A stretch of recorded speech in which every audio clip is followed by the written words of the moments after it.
Hey guys, welcome to love miles. ഈ ഒരു trip എന്ന് പറയുന്നത് വളരെ അൺഎക്സ്പെക്റ്റഡ് ആയിട്ട് നമുക്ക് സ്വയം എന്താ പറയുക, നമുക്ക് നമ്മളോട് തന്നെ ചിലപ്പോൾ അഭിമാനം തോന്നൂലേ ചില കാര്യങ്ങൾ. അങ്ങനെയുള്ളൊരു ട്രിപ്പായിരുന്നു ഇത്. ബിക്കോസ് നമ്മൾ ആദ്യം പ്ലാൻ ചെയ്തത് നമ്മൾ ട്രെയിനിൽ പോകാമെന്നൊക്കെ പ്ലാൻ ചെയ്ത് ഫൈനലി നമ്മൾ ഫ്ലൈറ്റിൽ പോകേണ്ടി വന്നു. ബിക്കോസ് നമ്മൾ ടിക്കറ്റ് കൺഫേം ആയില്ല. അപ്പോൾ ആദ്യത്തെ ഫ്ലൈറ്റാണ്. അപ്പോൾ എൻ്റെ ഫ്രണ്ട് കാവ്യൻ്റെ ഫസ്റ്റ് ഫ്ലൈറ്റ് ആയിരുന്നു. അപ്പോൾ നമ്മൾ രണ്ടാൾ മാത്രമാണ് പോകുന്നത്. അപ്പോൾ ഒരു ഗേൾസ് ഓൺലി ട്രിപ്പാണ്. ഇത്രയും ദൂരം രാജസ്ഥാനിലേക്കാണ് പോകുന്നത്. ഇത് ഇപ്പോഴത്തെ കാലത്ത് വലിയ കാര്യമൊന്നുമല്ല, പക്ഷേ നമ്മളെ സംബന്ധിച്ചിടത്തോളം അതൊരു വലിയ കാര്യം തന്നെയാണ്, ഒരു അച്ചീവ്മെൻറ്റ് തന്നെയാണ്. അപ്പോൾ നമ്മൾ ഫസ്റ്റ് ഫ്ലൈറ്റിൻ്റെ ടൈം എന്ന് പറയുന്നത് ഒരു 10:15 ആയിരുന്നു. അപ്പോൾ നമ്മൾ കണ്ണൂർ എയർപോർട്ടിലായിരുന്നു പോയത്. അപ്പോൾ അവിടുന്ന് നമ്മൾ കണക്ഷൻ ഫ്ലൈറ്റ് ആയിരുന്നു. ബാംഗ്ലൂർ പോകണം, ദെൻ ബാംഗ്ലൂർ ടു ജോധ്പൂരായിരുന്നു. ഞാൻ ആദ്യം പറഞ്ഞ പോലെ തന്നെ നമ്മൾ രണ്ടാളും നല്ല എക്സൈറ്റഡ് ആയിരുന്നു. നമ്മൾ ഫസ്റ്റ് ഫ്ലൈറ്റ് ആയതുകൊണ്ട്, അതുകൊണ്ടാണ് ഇങ്ങനത്തെ കോഷ്ടികൾ നിങ്ങൾക്ക് കാണാൻ പറ്റുന്നത്. നമ്മൾ കുറേ റീലൊക്കെ എടുക്കാൻ വേണ്ടിയിട്ടാണ് ഇങ്ങനെയൊക്കെ കളിച്ചത്. അപ്പോൾ ഫസ്റ്റ് തന്നെ നമ്മൾ എയർപോർട്ടിൽ എത്തിയപ്പം ചെറിയൊരു പ്രശ്നം വന്നു. നമ്മളെ കയ്യിലുള്ള ടിക്കറ്റിൻ്റെ നമ്പറും ഫ്ലൈറ്റിൻ്റെ നമ്പറും തമ്മിൽ ചെറിയൊരു മാറ്റം സംഭവിച്ചു. അപ്പോൾ അത് നമ്മൾ പെട്ടെന്ന് തന്നെ അവിടെയുള്ള എയർ ഇന്ത്യേൻ്റെ ഓഫീസിൽ പോയിട്ട് കറക്റ്റ് ചെയ്തു. അപ്പോൾ പിന്നെ വേറെ ഇഷ്യൂസ് ഒന്നും ഉണ്ടായിട്ടില്ല. മുന്നേ നമ്മൾ വരുമ്പോൾ വ്യൂവേഴ്സ് ഗാലറി പോയിട്ട് ഇതൊക്കെ നമ്മൾ കണ്ടിട്ടുണ്ടെങ്കിലും നമ്മൾ ആദ്യം കയറുന്ന ഫ്ലൈറ്റിൻ്റെ ട്രിപ്പിനായിട്ട് നമ്മൾ പോകുമ്പോൾ ആ ഒരു വ്യൂ എല്ലാം തന്നെ നമുക്ക് ഭയങ്കര എക്സൈറ്റിംഗ് ആയിരുന്നു. ദെൻ ഇതാണ് നമ്മൾ കയറുന്ന ഫ്ലൈറ്റ് എയർ ഇന്ത്യ എക്സ്പ്രസ് ആയിരുന്നു. അപ്പം അത് ഒരു 11 ഒരു 1 അവർ ജേണി മാത്രമേ ബാംഗ്ലൂരേക്ക് ഉണ്ടായിട്ടുള്ളൂ. 1.5 അവർ സംതിങ് ലൈക്ക് ദാറ്റ്. അപ്പോൾ അത് കഴിഞ്ഞപ്പോൾ നമ്മൾ അവിടെ ഇറങ്ങിയിട്ട് പിന്നെ നമുക്ക് അധികം ടൈമൊന്നും കിട്ടില്ല. നമ്മൾ നല്ല റഷായിട്ട് ഓടിയിട്ടൊക്കെയാണ് സെക്കൻഡ് ഫ്ലൈറ്റിന് കയറിയത്. ബിക്കോസ് ഈ ഒരു ഫ്ലൈറ്റ് കുറച്ച് ഡിലേ ആയിട്ടാണ് അവിടെ എത്തിയത്. സോ ഇതാ നമ്മൾ ആദ്യം നമ്മുടെ ഫസ്റ്റ് ഫ്ലൈറ്റിലേക്ക് കയറുകയാണ്. ഈ ഒരു ഫ്ലൈറ്റിന് നമ്മൾക്ക് കിട്ടിയ സീറ്റ് എന്ന് പറയുന്നത് ഏകദേശം കുറച്ച് ബാക്കൗട്ട് ആയിട്ടുള്ളൊരു സീറ്റായിരുന്നു. അതിലൊരാൾക്ക് വിൻഡോ സീറ്റ് കിട്ടി, എനിക്ക് മിഡിൽ സീറ്റും കിട്ടി. പക്ഷെ നമ്മൾക്ക് രണ്ടാൾക്കും അത്യാവശ്യം ആ വിൻഡോയിലുള്ള വ്യൂ എല്ലാം കാണാൻ പറ്റിയിരുന്നു. അങ്ങനെ ആദ്യമായിട്ട് നമ്മൾ യഥാർത്ഥത്തിൽ ഫ്ലൈറ്റ് മോഡ് ഓൺ ആക്കിയിരിക്കുകയാണ് ഗൈസ്. ആദ്യമല്ല നമ്മൾ വെറുതെ ഫോൺ സ്വിച്ച് ഓഫ് ആക്കാനല്ല, എന്തെങ്കിലും എമർജൻസി സിറ്റുവേഷനിൽ ഫ്ലൈറ്റ് മോഡ് ആക്കിയാലും ഫ്ലൈറ്റിൽ കയറി ഫ്ലൈറ്റ് മോഡ് നമ്മൾ ആദ്യമായിട്ട് ഓണാക്കി. അതും നല്ല ഒരു പ്രത്യേക ഒരു എക്സ്പീരിയൻസ് ആയിരുന്നു. അങ്ങനെ നമ്മുടെ ഫ്ലൈറ്റ് ഇപ്പോൾ ജസ്റ്റ് മൂവായി തുടങ്ങി. അപ്പോൾ നമ്മൾ വിചാരിക്കും ഇപ്പോൾ ഇത് പൊന്തും ടേക്ക് ഓഫ് നടക്കുമെന്ന് വെച്ചിട്ട് നമ്മൾ വീഡിയോ എടുക്കാൻ കുറേ നേരം നിന്ന് കുറച്ച് സമയം എടുത്തിന്. എന്ന് വെച്ചാൽ ബാക്കോട്ട് പോയി വളച്ച് വന്ന് സ്ട്രെയിറ്റ് ആക്കി സ്പീഡ് പോയി അങ്ങനെയാണല്ലോ അത് പൊങ്ങുക. അപ്പോൾ അതിനിങ്ങനെ ഇതിപ്പോൾ ആദ്യം മുതൽ നമ്മൾ എപ്പോൾ എടുത്തുകൊണ്ട് നിന്ന്, ബിക്കോസ് നമ്മൾ ആദ്യമായിട്ട് കയറുന്നതാണ്. ഇത് എപ്പം പൊങ്ങുന്നു നമുക്ക് അറിയില്ല. അപ്പോൾ അത് ഇങ്ങനെ പൊങ്ങാൻ വേണ്ടിയിട്ട് നമ്മൾ കുറച്ച് നേരം വെയിറ്റ് ചെയ്ത്. അപ്പോൾ ഇതാണിപ്പോൾ നമ്മളെ ഫസ്റ്റ് ട്രെയിൻ എന്നാണ് പറയുന്നത്, ഫ്ലൈറ്റ് മൂവായി തുടങ്ങി. നമ്മൾ 2 പെൺകുട്ടികൾ മാത്രം ട്രാവൽ ചെയ്യുന്നതുകൊണ്ട് തന്നെ വീട്ടുകാർക്കാണെങ്കിലും മൊത്തത്തിൽ കുറച്ച് ടെൻഷനെല്ലാം എല്ലാവർക്കും ഉണ്ടായിരുന്നു. പക്ഷേങ്കിൽ അങ്ങനെ ഓവർ ടെൻഷനൊന്നുമില്ല, എന്നാലും ഏറെക്കുറെ അവർക്ക് കുറച്ച് ടെൻഷനൊക്കെ ഉണ്ടായിരുന്നു. പിന്നെ അവിടെ എത്തിയിട്ട് നമ്മൾ വെൽ പ്ലാൻഡ് ഒന്നുമല്ല. മീൻസ് ജോധ്പൂർ കോൺഫറൻസിന് വേണ്ടിയിട്ടെല്ലാം പ്ലാൻഡ് ആയിരുന്നു. പക്ഷേങ്കിൽ അത് കഴിഞ്ഞിട്ടുള്ള നമ്മൾ ജയ്പൂർ പോയിട്ട് അവിടെയുള്ള ട്രിപ്പൊക്കെ വെൽ പ്ലാൻഡ് ഒന്നുമല്ല. മീൻസ് നമ്മൾക്ക് ആ ഒരു ഡേ എപ്പം നമ്മൾ ഫ്രീ ആവുമെന്നൊന്നും നമുക്കറിയില്ല. ബിക്കോസ് നമ്മൾ കോൺഫറൻസിനാണല്ലോ പോകുന്നത്. അപ്പം അങ്ങനെ നമുക്കൊരു ടെൻഷനൊക്കെ ഉണ്ടായിരുന്നു. പക്ഷേങ്കിൽ ഈവൻ നമ്മൾ ടെൻഷൻ ആണെങ്കിൽ പോലും നമ്മൾ ഈച്ച് മൊമെൻ്റ് എൻജോയ് ചെയ്ത്. ഞാനും കാവ്യ ഇങ്ങനെ ഇടയ്ക്ക് പറയുമായിരുന്നു, നമ്മൾ മുന്നേ ഇപ്പോൾ ഇങ്ങനെ പറയും നമുക്ക് ഗേൾസ് ട്രിപ്പ് പോകാം അങ്ങനെ പോകാം എന്നൊക്കെ പറയും. പക്ഷേങ്കിൽ ഇതൊന്നും നടക്കാണ്ട് ഇങ്ങനെ കുറേ കാലമായി പെട്ടെന്നൊരു എന്താ പറയുക, ഒരു വളരെ അൺഎക്സ്പെക്റ്റഡ് ആയിട്ട് അതങ്ങ് നടന്നു. എന്തായാലും പറയുകയാണെങ്കിൽ ഒരു ഭയങ്കര എക്സ്പീരിയൻസ് ആയിരുന്നു. നമുക്ക് എപ്പോൾ ലൈഫിൽ മെമ്മറബിൾ ആയിട്ടുള്ള ഒരു ഡേ ആയിരുന്നു അത്. അങ്ങനെ ഫ്ലൈറ്റ് റിവേഴ്സൽ എടുത്തിട്ട് ഇപ്പം ടേക്ക് ഓഫിന് പോവുകയാണ്. അപ്പം ഇതിലിടയ്ക്ക് നമ്മൾക്ക് ചെവി വേദന ഒക്കെ ഉണ്ടാവുമെന്ന് പേടിയുണ്ടായിരുന്നു. ബിക്കോസ് ഓൾറെഡി ഫ്ലൈറ്റിൽ യാത്ര ചെയ്ത കുറേ ആൾക്കാർ പറഞ്ഞ് ചെവി വേദന ഉണ്ടാവും.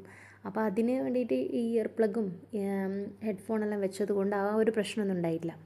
അപ്പോൾ ഇപ്പം നമ്മളെ ഫ്ലൈറ്റ് നേരെ വെച്ച് സ്ട്രെയിറ്റായി നല്ല ഫാസ്റ്റായിട്ട് മൂവ് ചെയ്തു തുടങ്ങി. ഇനി ഇപ്പം അത് അങ്ങ് ടേക്ക് ഓഫ് പോകും.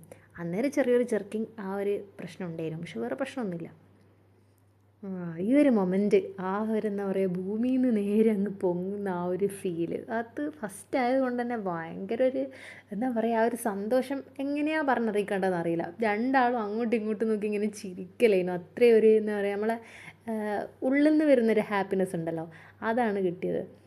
അതാ പറഞ്ഞത്. അപ്പോൾ പറയുമ്പം എല്ലാവർക്കും അതത്ര വലിയ എക്സൈറ്റിംഗ് ആയി തോന്നില്ല. ബിക്കോസ് ആദ്യം അത് ഫ്ലൈ ചെയ്യുന്ന ആൾക്ക് ഈ ഒരു മൊമെൻറ്റ് എന്ന് പറയുന്നത് അത്രയ്ക്കും എന്താ പറയുക, ഒരു എന്തോ ഒരു ഫീൽ തന്നെയാണത്. ഇതായിപ്പം നമ്മളെ ഫ്ലൈറ്റ് പൊങ്ങിയിട്ടുണ്ട്.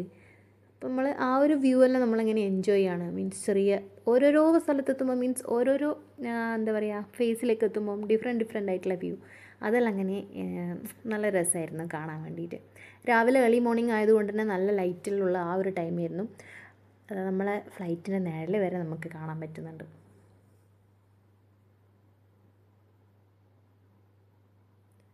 കണ്ടോ നമ്മളെ ഫ്ലൈറ്റിൻ്റെ നിഴൽ കേട്ടോ. അതിപ്പോഴാണ് ഞാൻ ശ്രദ്ധിക്കുന്നത്. അന്നേരം വീഡിയോ എടുത്തപ്പോൾ കണ്ടില്ല. ആ ഫ്ലൈറ്റിൻ്റെ നിഴൽ തന്നെ ആയിരിക്കണം. കൊള്ളാം, എന്തായാലും സൂപ്പറായിരുന്നു.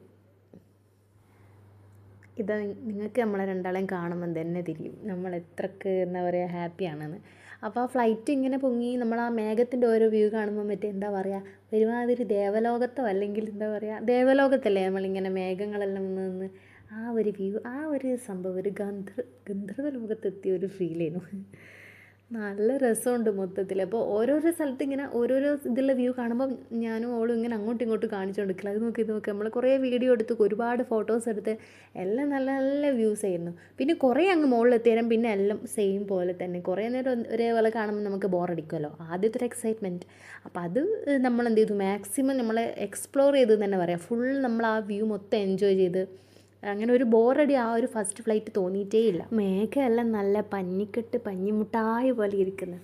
അപ്പോൾ ഇതിങ്ങനെ കാണുമ്പോൾ എനിക്കെന്ന് വെച്ചാൽ ഈ മേഘം മഞ്ഞ് കോടയെല്ലാം ഭയങ്കര ഇഷ്ടമാണ്. ഇങ്ങനെ ഭയങ്കര ഇഷ്ടമുള്ള സാധനം കാണുമ്പോൾ നമുക്ക് തിന്നാനാണ് തോന്നുക. മേഘത്തിന് തിന്നാൻ പറ്റില്ലല്ലോ, അങ്ങനെ തോന്നുമല്ലോ. അത്രക്കൊരു ഭയങ്കര ഒരു രസമുള്ള കാഴ്ചയാണത്. എന്നിട്ട് നമ്മൾ കുറേ നേരം ആ വ്യൂ എല്ലാം ഇതാക്കി. അപ്പോഴേക്ക് നമ്മൾക്ക് പിന്നെ നട്ട്സ് കൊണ്ടു തന്നു, സോൾട്ടഡ് ആയിട്ടുള്ള നട്ട്സ് കൊണ്ടു തന്നു. ആ ബോക്സ് ഭയങ്കര രസമുള്ളൊരു ബോക്സ് ആയിരുന്നു കേട്ടോ, നിങ്ങളതൊന്ന് കണ്ടോ. ആ ഒരു ബോക്സിൽ നമ്മൾക്ക് കിട്ടിയത് സോൾട്ടഡ് ആയിട്ടുള്ള നട്ട്സ്, അതിൽ ആൽമണ്ട്സ് ഉണ്ടായിരുന്നു, പിന്നെ ഇത് വേറെ എന്തായിരുന്നു, പിസ്ത ഉണ്ടായിരുന്നു, പിന്നെ കാഷ്യൂ, ഇത് മൂന്നായിരുന്നു ഉള്ളത്. അത് നല്ല ടേസ്റ്റ് ഉണ്ടായിരുന്നു. അപ്പോൾ കുറച്ച് നമ്മൾ കഴിച്ചു, പിന്നെ നമ്മൾ ഫ്ലൈറ്റ് ഇറങ്ങിയതിന് ശേഷം ബാക്കി കഴിച്ചു. സത്യം പറഞ്ഞാൽ നമ്മളെ ലൈഫിൽ നമ്മൾക്ക് എൻജോയ് ചെയ്യാൻ പറ്റുന്ന മൊമെൻറ്റ്സ് നമ്മൾ മറ്റുള്ളവർ എന്ത് വിചാരിക്കും, അല്ലെങ്കിൽ അവർ നമ്മൾ വീഡിയോ എടുക്കുന്ന കണ്ടാൽ എന്ത് വിചാരിക്കും, നമ്മൾ ഫോട്ടോ എടുക്കുന്ന കണ്ടാൽ എന്ത് വിചാരിക്കും, ഇങ്ങനെയൊക്കെ നമ്മൾ കോൺഷ്യസ് ആയിട്ട് നമ്മളെ ഫസ്റ്റ് ഫ്ലൈറ്റ് മേ ബി നമ്മൾ എൻജോയ് ചെയ്തില്ലെങ്കിൽ അത് പോയത് തന്നെയാണ്. ബിക്കോസ് നമ്മളെ സംബന്ധിച്ചിടത്തോളം അത് ഫസ്റ്റ് ഫ്ലൈറ്റാണ്, നമ്മൾക്കത് എല്ലാം നമ്മൾ എൻജോയ് ചെയ്യണം. നമ്മൾ ആ ഒരു എക്സൈറ്റ്മെൻറ്റ് നമ്മൾ മറ്റുള്ളവർ കണ്ടാൽ എന്ത് വിചാരിക്കും എന്ന് പറഞ്ഞിട്ട് മറച്ചു വെക്കേണ്ട കാര്യമൊന്നുമില്ല. ആദ്യം നമ്മൾ കുറച്ച് കോൺഷ്യസ് ആയിരുന്നു. അപ്പോൾ നമ്മൾ മാത്രം എന്താ പറയുക, ഈ ചക്കക്കൂട്ടാൻ കണ്ട പിള്ളേരെ പോലെ ഫസ്റ്റ് ഫ്ലൈറ്റ് ഇതാക്കുമ്പോൾ ആൾക്കാരെന്ത് വിചാരിക്കും അങ്ങനെയൊക്കെ വിചാരിച്ചിരുന്നു. പക്ഷേങ്കിൽ അതിൻ്റെ ഒന്നും ആവശ്യമില്ലാന്ന് ജസ്റ്റ് നമ്മൾ തന്നെ നമ്മൾ പറഞ്ഞ് മനസ്സിലാക്കി നമ്മളങ്ങനെ അങ്ങ് എൻജോയ് ചെയ്തു. എനിക്ക് തോന്നുന്നു ആ ഫ്ലൈറ്റിലെത്ത പകുതി മുക്കാൽ ആൾക്കാർ ഒരു കയറി മുതൽ ഉറങ്ങുന്നതാണെന്ന് വെച്ചാൽ അവർ മേ ബി എല്ലാ സമയവും പോകുന്നതായിരിക്കും, അവർക്ക് വെറുതെ ഒരു ലോക്കൽ ബസ്സിന് പോകുന്ന പോലെ ആയിരിക്കും ഈ ഫ്ലൈറ്റ് പോകുന്നത്. പക്ഷെ നമ്മളെ സംബന്ധിച്ചിടത്തോളം അങ്ങനെയല്ലല്ലോ, നമ്മളതുകൊണ്ട് നന്നായിട്ട് അങ്ങ് എൻജോയ് ചെയ്ത്. ഈ നമ്മൾക്ക് കിട്ടിയ സീറ്റ് എന്ന് പറയുന്നത് ഈ ഫ്ലൈറ്റിൻ്റെ വിങ്സിൻ്റെ അടുത്തായിരുന്നു. അപ്പോൾ അതിൻ്റെ ആ ഓരോ മെറ്റൽ സ്ലൈഡ് പോലത്തെ സാധനങ്ങൾ മൂവ് ചെയ്യുന്നതും, പിന്നെ കാറ്റ് വരുമ്പോൾ അതേപോലെ താഴേക്ക് ലാൻഡ് ചെയ്യുമ്പോൾ അതിങ്ങനെ മൂവ് ചെയ്യുന്ന എല്ലാം നമ്മൾ നന്നായിട്ട് ഇങ്ങനെ ഒബ്സർവ് ചെയ്തു. ഒരുവിധം എല്ലാ കാര്യങ്ങളും മീൻസ് നമ്മളെ കണ്ണിൽ കാണുന്ന കാര്യങ്ങളെല്ലാം നമ്മൾ ഭയങ്കരമായിട്ട് ഒബ്സർവ് ചെയ്തിന്, അല്ലാണ്ട് പെട്ടെന്ന് നമ്മളിതൊന്നും കാണില്ലല്ലോ. അപ്പോൾ ആ ഫ്ലൈറ്റിൽ ചെറിയ എന്തൊക്കെയാണ് നടക്കുന്നതെന്നുള്ള രീതിയിൽ നമ്മൾക്കെല്ലാം ഇങ്ങനെ ജസ്റ്റ് കാണുമായിരുന്നു. പിന്നെ എയർ ഹോസ്റ്റേഴ്സ് ഇങ്ങനെ സേഫ്റ്റി മെഷേഴ്സ് എല്ലാം പറഞ്ഞു തരുന്നതും, അത് പറഞ്ഞു തരുന്ന പകുതിയൊന്നും മനസ്സിലാവുന്നില്ല, പിന്നെ ഏകദേശം ഊഹിക്കുക തന്നെ.